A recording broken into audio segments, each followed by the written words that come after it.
Hey everyone, it's 10 types, and baby Pokemon are a really, really interesting mechanic, or like I'll call it a pseudo mechanic in the Pokemon TCG. Theoretically, baby Pokemon have actually had a lot of different versions and variations throughout the Pokemon TCG.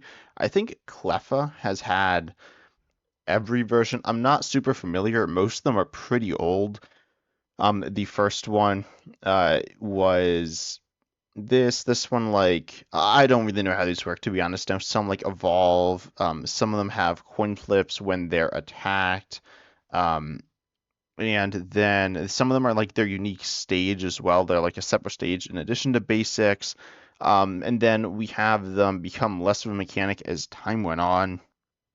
I think you're only in a mechanic early on. The most, I guess, like the best one is this Cleffa, which we got reprinted in Celebrations, but it's not like you could play this card, and it was good and stuff. So that's the thing. But we're obviously pretty far separated from that. Even before that, we got babies, or before now, but after all these older cards that were before expanded, we got baby Pokemon in the late Sun and Moon era. We had like this Cleffa. They, I believe, all had abilities. The There wasn't really a complete standardization, but most of them have like no retreat and free attacks and low HP. Obviously, this one has 60, which is more than the rest outside of the one with 240, but that's like different. But they've changed a lot, so people wanted me to mention those. I'm not really going to go into them too much, or really at all. That's all I'm going to go into them for. I think they also had a lot of coin flip stuff. I'm not a big fan of coin flips. I don't hate coin flips, but I definitely don't think they need to be added back to the baby Pokemon. And yeah, some of them are kind of annoying. I think adding a coin flip to, for example, Budew would be super annoying. If you give coin flips to annoying cards, then it makes them more annoying, even if it balances them better. But anyways, there are currently 9 in the standard format, and the way they work, I mentioned some of the ideas. They have free retreat, and they have free attacks. If you're not familiar, I imagine most of you are, but if you're not, this attack symbol is a free attack, no energy cost. Obviously, this energy symbol is only shown on an attack that has no cost. It's not like, oh, it's one grass and nothing. That'd be kind of strange, but that's what it means. This can be like increased by something, so it's not like it's always free. So it's technically a little different than, say, the abilities on Cramorant or Noivern, the new Noivern, the Cramorant that just rotated. Then there are, as I said, 9 of them. There are 8 different Pokemon. There's 2 Cleffas. If you didn't know, I bet there are a lot of people who did not know there are 2 Cleffas. And then there's not one of every type. I looked up. Obviously, there can't be one of all 10 types because there's only 9 of them. But if there's 9, there could be every type, for example, except Dragon. But that's not really doable with the way Pokemon does baby Pokemon in the TCG a little differently than the video game, I think. And I don't think there's a baby Pokemon of every type. Notably, there's missing a metal one and a colorless one and a darkness one. Darkness could be represented by a poison baby Pokemon, and colorless can be represented as well. But I don't believe there's a metal one. But anyways, it is what it is. I definitely would not have included a second Cleffa, though. That seems kind of weird. But anyways, let's talk about these specifics, though. Also, I don't remember if I said they all have 30 HP, and they do have a weakness. They have normal typing stuff, which is different than we saw before. It doesn't really matter that they have a weakness or resistance, but I've seen it matter occasionally, so that's fine. I certainly don't have an issue. I think this idea is kind of fun, being super weak, but then you need some reason to play them. They need to have decent attacks, and some do. 2 of them are good. One is broken, borderline broken. I've heard people ask it to be banned. I definitely don't think it should be. We'll talk about Budew in depth. That'll definitely be the one we talk the most about. But then Cleffa is pretty good. I think Cleffa is a fair power level card. It's seen a bunch of play, though it's certainly not the main focus in any of these decks. It's not like the main support Pokemon either. For example, in Richie Draco, you have you have Cleffa as a draw Pokemon, but it's an attack. Then you have Mew EX, Pheasant EX, Squawkabilly EX as draw Pokemon with really strong abilities at different points in the game. And then you have Teal'c Sogarpon EX and Richie Draco V-Star, which also can get you more cards. And of course, other Pokemon in the deck that do have some supporting roles, or Latias EX, I guess, does. The rest are, I guess, all attackers. But yeah, Cleffa is not the main draw Pokemon. Charizard Pidgeot is the other deck that's played it a bunch, and you have Pidgeot EX, which is a Pokemon, which is like your main support engine thing. Then you have Rotom V, which actually overlaps a lot with Cleffa. Rotom V has rotated as of very recently, like a week or two ago or whatever. And so that card is that overlap isn't still there, which I guess is fine, but I don't think Clef has anything insane post rotation. They all are kind of they're free attacks, so they're good early on, but there's kind of like a power curve to the game where you're putting more resources in later on, like in the mid to late game, and specifically the middle game, it does start to fall off a little at the end. But then the attacks are obviously better the more the more expensive they are generally, and also more the higher stage that they are, which is kind of like a cost as well. These are the easiest Pokemon to attack for the entire game, being free and on basics. So they can't be super strong, and they want to be used in like the early game, like realistically turn one going second. That means you're not really looking to play more than one of these generally. Cleffa was played a bunch. Now Budew has kind of replaced it. So let's talk about Budew. Budew is a pretty controversial Pokemon. People were asking for it to be banned before it even came out. It's certainly the best card from Prismatic Evolutions, I think. Well, okay, Prismatic Evolutions has a bunch of reprints, which are also really good, and Budew's not necessarily better than all of those, but it's pretty close.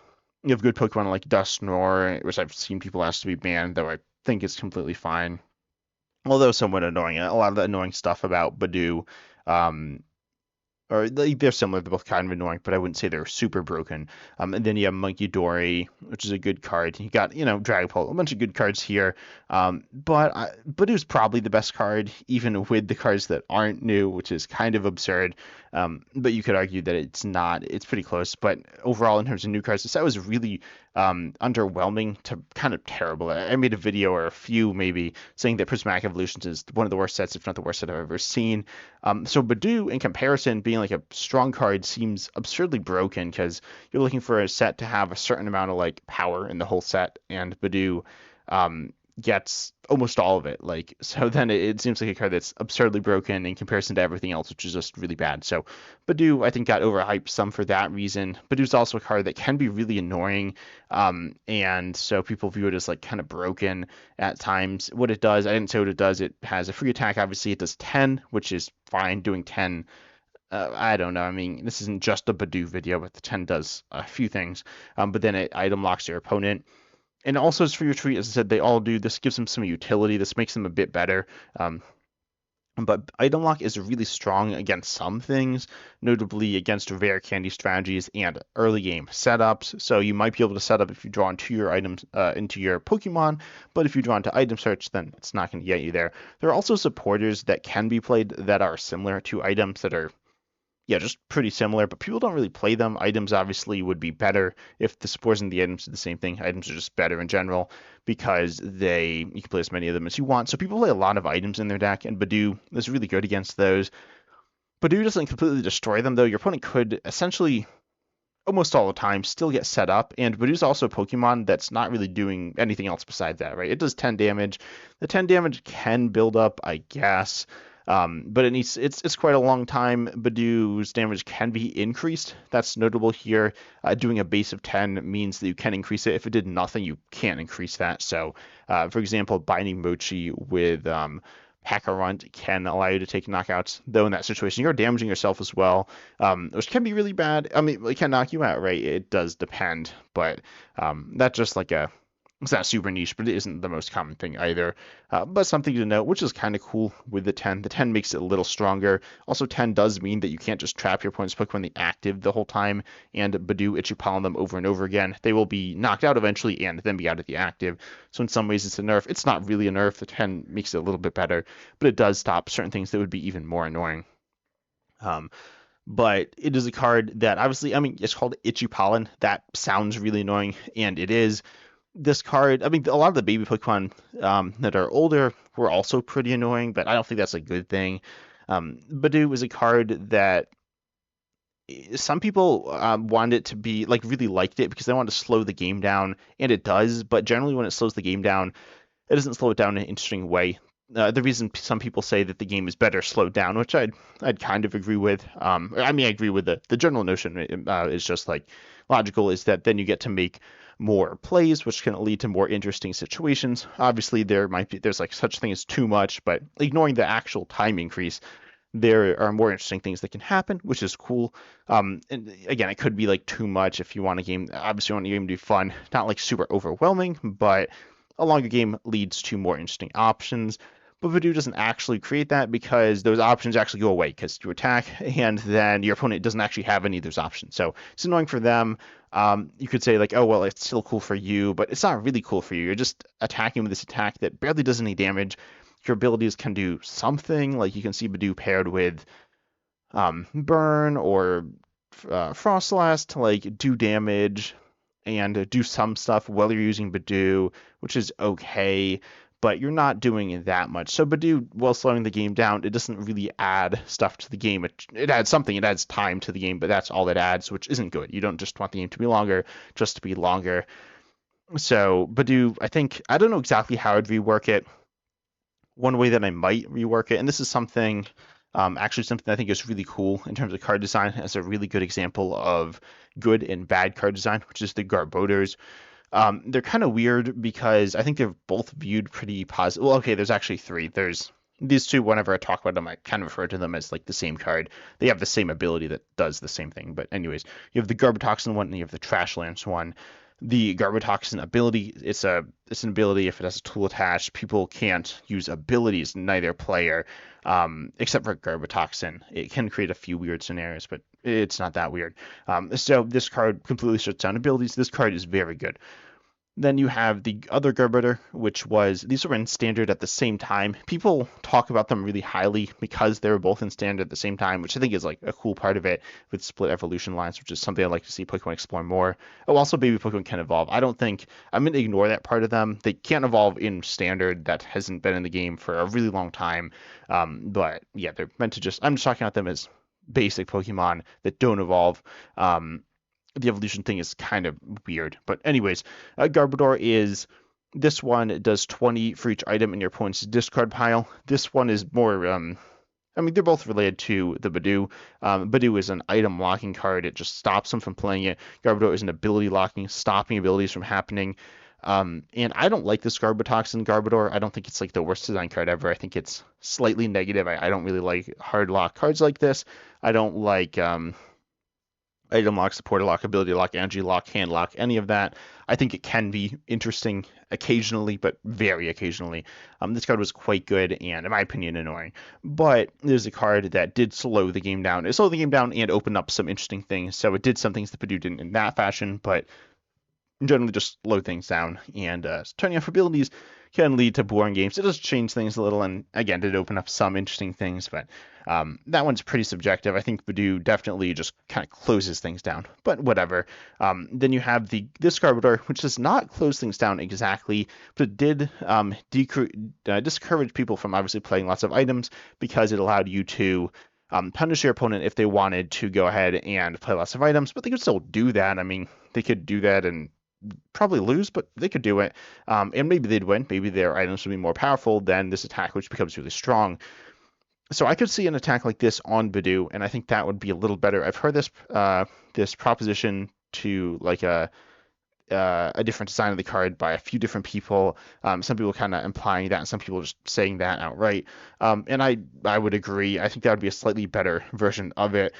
I was actually talking with someone. This is a thing that I don't want Pokemon to do, but they could. This would be like funny, I guess, but really horrible for the game. But they could have made all the cards, because obviously Badoo's the best, and those are kind of bad. We're gonna get to that and say like they're bad and they really should be better.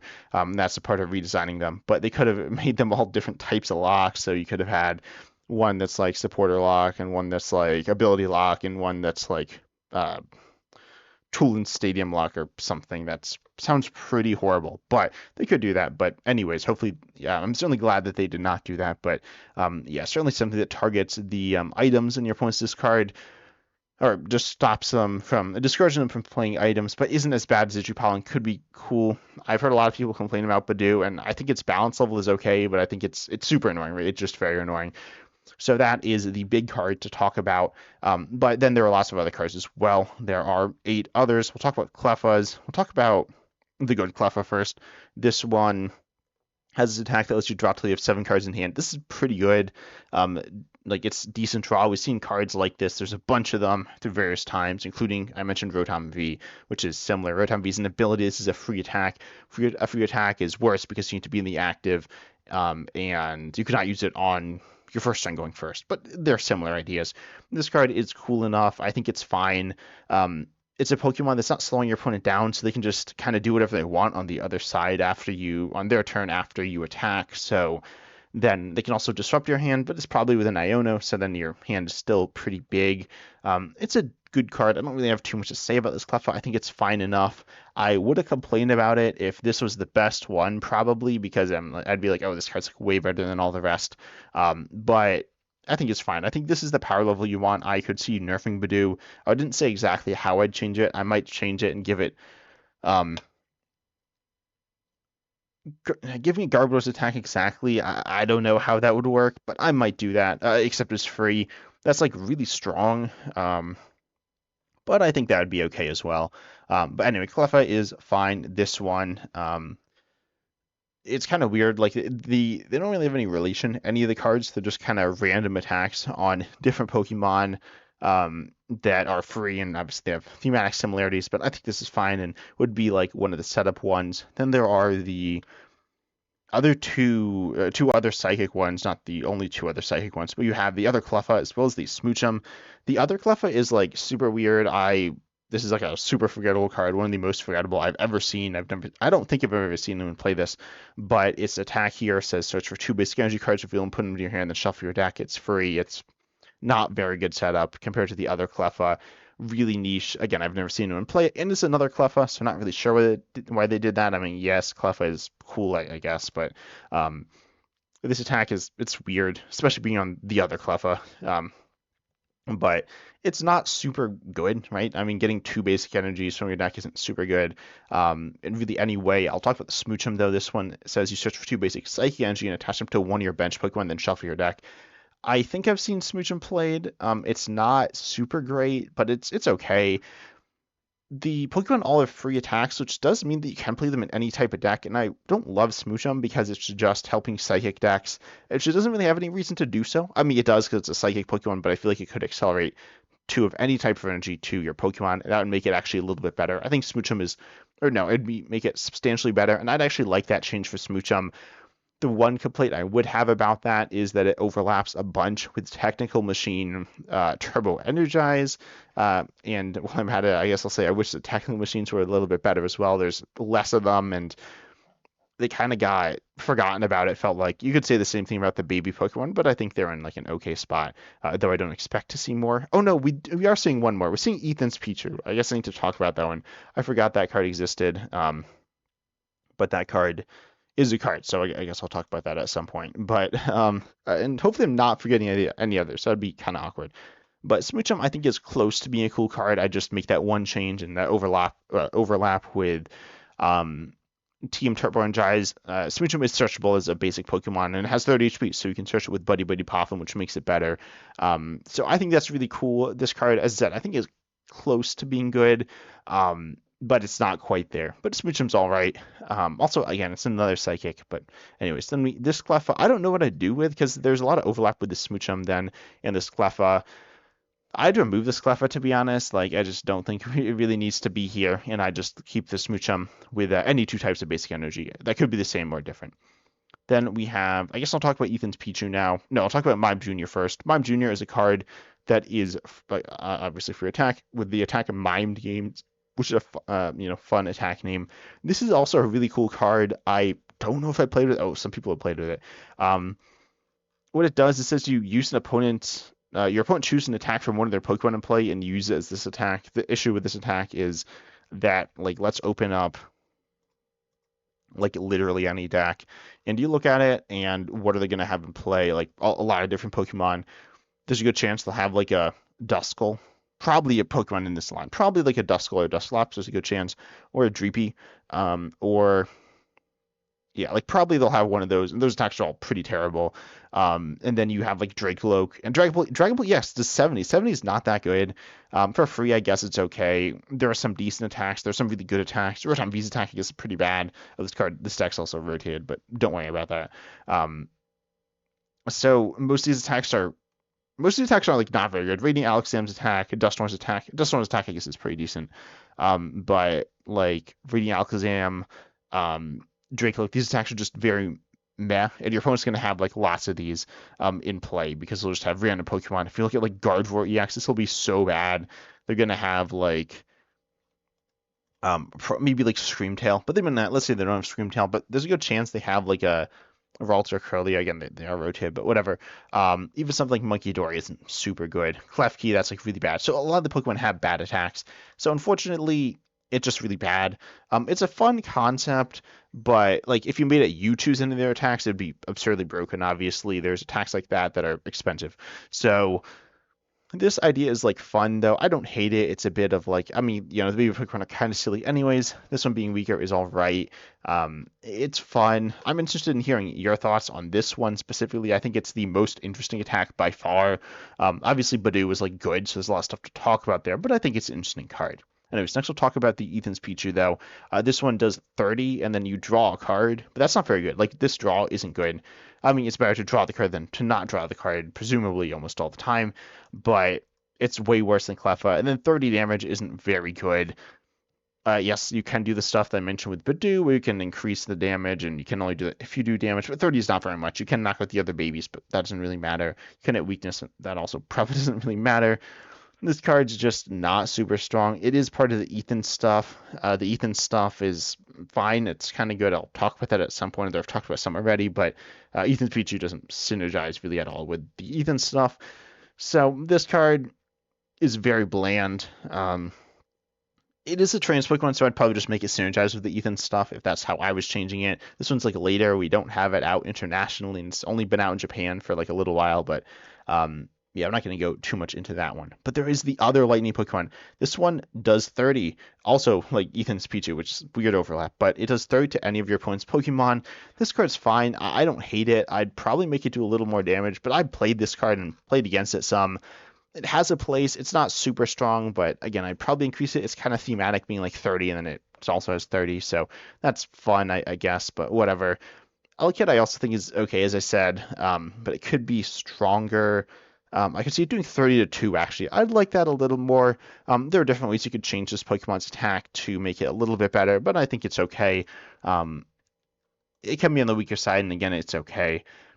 Then we have Magby. Magby, I don't like this. Well, it's kind of weird. It says during your opponent's next turn, if this Pokemon is damaged by an attack, including if it's knocked out or not, you put 6 damage counters on the attacking Pokemon. But your opponent knows this is coming. This is like not really much of a threat either. It's pretty weak. I think it's a little underrated, I guess. I've never seen anyone play this, and I don't think I've seen anyone play it, and I don't think I've played it, but it's still not very good. I'd probably have this one do 10 to make it a little better at the minimum, but this attack is just so underwhelming. Because your opponent can, I mean, they just don't really care, right? It's not very much damage. They're probably attacking with their main attacker with a bunch of HP. This card, I guess, has some use cases, but it feels really niche. Not sure exactly how I'd change this one. Maybe it could do 60. I think if this attack just did 60 for free, that would be okay. It's kind of good, but I don't think it's broken. And yeah, that just feels okay, and it actually does something, and is simple. This attack is a little weird. It's not super complicated by any means, but it's a little weird and just not interesting. So I'd make it just do 60.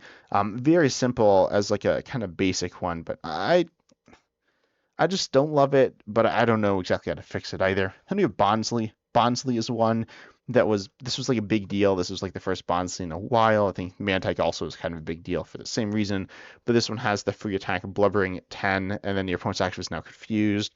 Obviously not very much damage. Again, it does 10 like Budew, but obviously very different outside of that.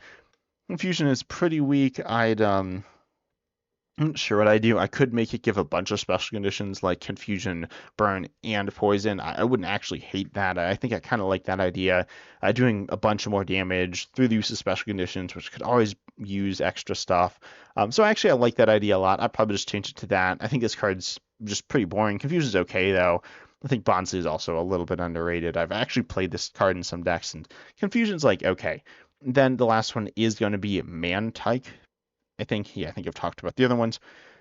And this one heals 120 from one of your bench Pokemon. This card's interesting. It's like kind of good heal, but it's not amazing. I almost wanted to say it should heal all damage from one of your bench Pokemon. Yeah, that's what I do. You need to get it into the active. It is a pivot, but that's not, absolutely amazing. But I'd make it heal all the damage. And then that's pretty good. I could even see it discarding an energy to do that if it would be too strong, but I think it's not too strong, right? It's pretty terrible now. It's probably healing like over twice as much, but it's still interesting. You're essentially giving up a prize to do so. At least you're giving like your opponent full control of whatever. It could be kind of annoying if your opponent can't really deal with the healing, like if they're just a really weak deck. But I mean, if your deck's really weak, then you're going to struggle anyway. So I think Mantike is, and then you'll be really good against Mantike itself. So I think Mantike should just heal all the damage. It's just too weak. You could crank it up to 240, for example, and that might be a little better as well. That'd probably be fine. Pretty similar there. But overall, I think that baby Pokemon needs some buffs and some ways to make them more interesting as well. And that's how I change them. I can cut the Cleffa, and not really sure what I do with the Ethan's Pichu. I didn't really have specifics for that because I haven't played it. But tell me what you think about the baby Pokemon mechanic down below in the comments and how you change it, or if you think it's completely fine, but how you change Budew and the other Pokemon. But I hope you enjoyed. Consider liking, subscribing, hitting the bell, all the good stuff. And as I was excited to see you in the next video.